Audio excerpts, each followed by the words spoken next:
Welcome guys! So in the new 1.6 update, as usually we got new stuff added to PUBG Mobile, especially the settings got a brand new redesign, and there are a few new setting options, which we will be taking a look at them, as well as some tips and tricks about the new floor maintenance mode. Starting with the settings, we got few new options, like merging crouch and prone option. If you enable this, the crouch and prone will merge together into a single button. Your crouch works normally as usually, but in order to use prone, you need to hold the crouch for a while to activate it. This is really useful if you're playing with just 2 or 3 fingers. But I wouldn't recommend using this feature if you're playing with 4 or more fingers, because this process would take around 1 or 2 extra seconds to activate prone, but it's really cool feature. Anyway, moving on to the next one, sprint sensitivity. This is a feature I really like, so by default you'll get 50% sensitivity. Even before this update it's capped at 50%, so now if you decrease the sensitivity, you'll need to drag your thumb finger way more higher to activate sprint or to run.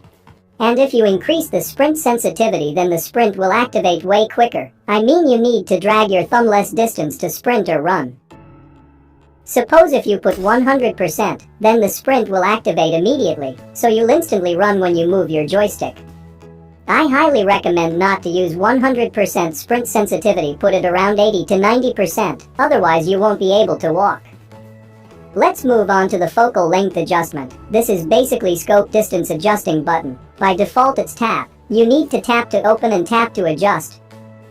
However, if you use hold, you need to hold and move up and down to adjust the distance, and release your finger to stop. It's kinda similar to scope's tap and hold option. Anyway, by far my favorite new feature would be the headshot sound effects. You will hear a specific sound when you hit a headshot. Here is an example.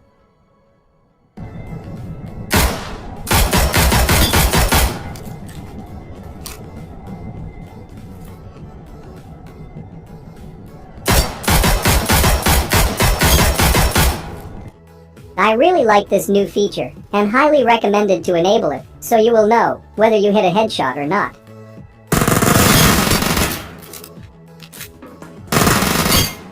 And lastly, the highlight moments. By enabling this, your gameplay highlights will be saved directly in the matches. You can view it by going into your career results, and click this reply button.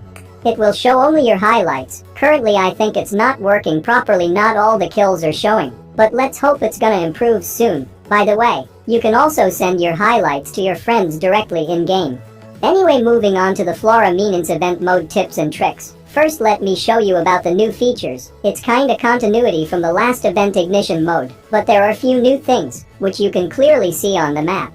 But first, let me show you about this shop feature, or Dynahack supplies. You can buy AWM and Groza from this shop and some other weapons, and level 3 armor and attachments, and lastly the ammo. But in order to buy you need knackers, which you can find while looting on the houses, or on the matrix, which I will tell you later on this video.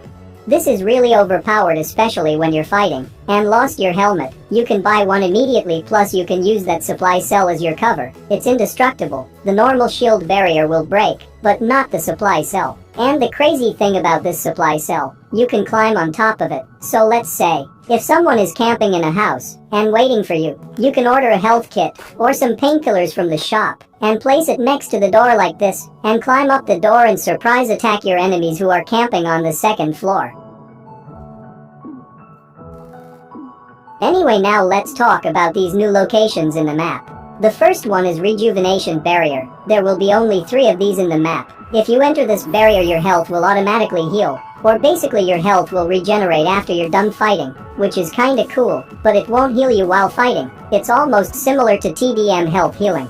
And the next one is Cell Matrix Robot. There are only 3 locations for this. If you go here, you need to fight against some robots, which will give you some loot. And by the way, there will be 3 levels of robots, level 1 being the easiest, level 3 the hardest. My biggest tip is to shoot them in the head to kill faster. And lastly, the cells. There are about 50 of them in the map. You can't enter these cells directly. You need to wait 5 minutes, and then the cell opens up, which will take you to a matrix area, or spaceship. So here it's basically like TDM. You need to fight against mostly bots, maybe some real players. By the way, there will only be 3 lives for you. After that you will be kicked out from that area, and you can't die in that spaceship though. There will be 3 levels, first with the shotguns, second with the SMGs, third with the assault rifles. After that the Matrix will dock, which will open up other areas that might contain real enemies, and you'll get either Grozov or Og along with a rocket launcher to fight. So here in this Matrix area you will find a lot of knackers, especially at the center areas, and you can use this knackers to buy stuff from the shop.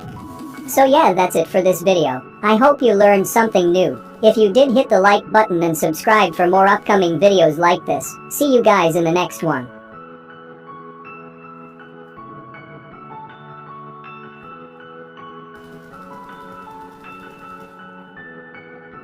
Take 'em from the yard.